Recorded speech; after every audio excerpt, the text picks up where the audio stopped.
I'm William Kentridge. I'm an artist who lives in Johannesburg. Well, it's not so much the specifics of Istanbul. I mean, it's the specifics of Trotsky living on this island for 4 years, his first exile out of the Soviet Union. And so if you're talking about Trotsky and that period, you're talking about a question I'm always interested in, which is the need for and the impossibility of utopian thinking. So it's similar to a project about the nose, about Soviet art under Stalin, the project about the Cultural Revolution in China. It's looking at different examples of the last century of places where utopian thinking falls apart. So it has a politics that obviously relates also to South Africa, but more widely than just South Africa. Well, I think when the very first works I did had a very clear, unambiguous politics. And over the last 30 years, what has grown is the space of doubt, uncertainty, and ambiguity. And, of course, contradiction.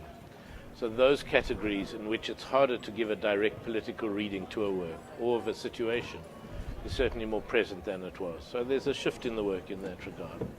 And there's also a shift from the work always being about the outside world to looking at what happens to the outside world when it comes into the studio. Well, I think for the last 100 years, since the Dadaists, there's been the possibility for artists to do whatever they want in whatever medium, whether it's visible or immaterial or conceptual or musical, and still be artists. That was the victory that the Dadaists won on behalf of all artists working today. We are the direct beneficiaries of that. And so there are a lot of projects there are a lot of images which migrate from one project to another, from something that's a drawing, which can become a performance, which can become a piece of theatre, and pieces of theatre that can get solidified into a video or even into a set of etchings. So that shifting both of images between projects and of materials across different disciplines feels a very comfortable, natural way to work. Well, I think that what selfies are about is self-portraiture. And self-portraiture has been there for a couple of thousand years in the art world and had a central place from the Renaissance onwards. So in that sense, those media, or you're putting the artist himself as a subject into the work, is not a new phenomenon. It's obviously easier with small cameras and cell phones and things where it's easier to find the image.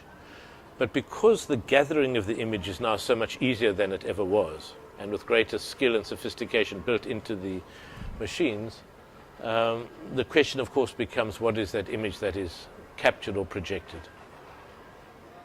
Well, drawing is a way of kind of thinking in material. So it's it's allowing your hand to think for you, to allow that there's a space where you can't control your thoughts in the way that you can't control a drawing.